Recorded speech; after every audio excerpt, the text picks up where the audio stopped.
Hi friend, আজকের ব্লগটা skip না করে দেখতে হবে, কারণ রবিবারের সকাল দুপুর বলে কিছুই নয়, সারা দিনটা না খুব মজায় কেটেছে। যেমন সুস্বাদু খাবার তেমন সুন্দর গন্ধ, ওফ সেই হয়েছে।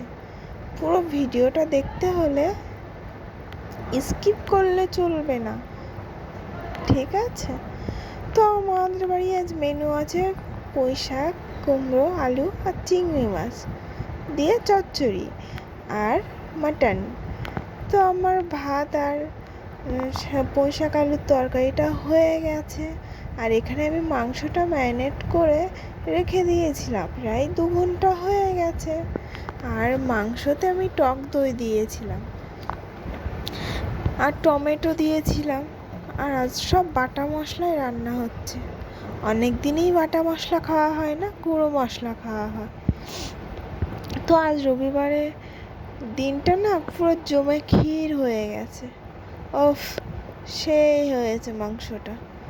তো এখানে দেখো মাংসটা বসার আগে কড়াইটা বেশ ভালো করে গরম করে নিয়েছি, আর মাংসটা যখন ম্যারিনেট করেছিলাম তখন সর্ষের তেল দিয়েছিলাম, আর মাংসটা যখন রান্না করছি তখন সাদা তেল দিয়েছি। আর আমি তার তেলের মধ্যে এলাচ, লবঙ্গ আর দারচিনি দিয়েছি সুন্দর সেন্টটা বেরোনোর জন্য, আর ওতে অনেকটা ফ্লেভারও আনে। তো যাই হোক, আমার মাংসটা কষানো হয়ে গেছে আর মাংস থেকে তেল ছেড়ে দিয়েছে, দেখতেই পাচ্ছ। ওফ সেই হয়েছে কষানোটা। তো আলুটা দিলাম লাস্টে, কারণ আলুটা না প্রেসারে দিলে গলে যায়, তার জন্য আলুটা কষানোর পরে দিয়েছি। আর কষানোর পরে দিয়েছি এই কারণ আলুটা ভাজলে টেস্ট নষ্ট হয়ে যায়, তার জন্য একটু কাঁচা কাঁচা দিয়ে দিলাম। কাঁচা কাঁচা থাকবে, প্রেসারে দিলে না পুরো জমে ক্ষীর হয়ে যাবে। তো এখানে আমার কষানো হয়ে গেছে, আমি 10-15 মিনিট আলুটা দেওয়ার পরে কষিয়ে নিয়েছি, আর এখানে অনেকক্ষণ ফুটিয়ে নিয়েছি। আর আমি শাহি গরম মশলা দিয়েছি সানরাইজের, আর এখানে গরম মশলা, দারচিনি, এলাচ, লবঙ্গ বেটে দিয়েছি, আবার শাহি গরম মশলা সানরাইজের দিয়েছি।